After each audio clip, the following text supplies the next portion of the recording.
Jadilene! Onde essa desmiolada se enfiou? Preciso do meu discurso.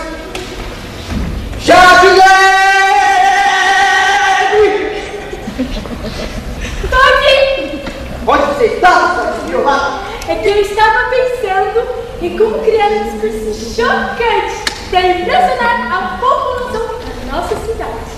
E eu acho que o senhor vai gostar do que eu escrevi. Me deixe aqui. Deixe-me ver.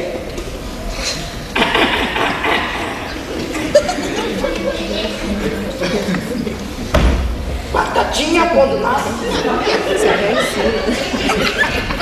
Esparrama pelo chão. Quero ser seu prefeito querido do coração. Foi mais uma feita, mulher.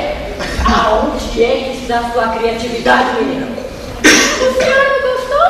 Mas eu pensei tanto para criar essa frase. Qual disse você? Em último caso, o drama de texto é excelente. Agora não quero deixar meu público esperando.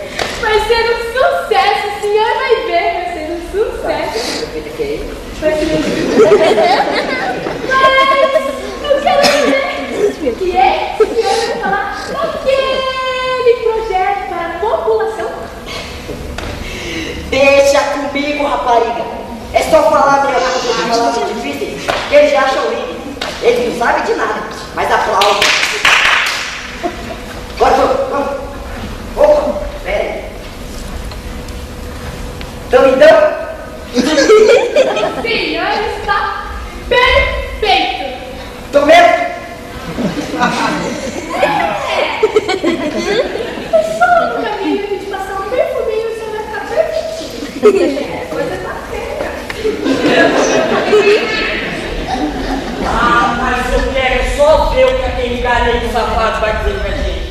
Da última vez, prometeu ajudar com o meu hortifruti, não fez nada. Com cara é isso, Jó. Você já devia saber.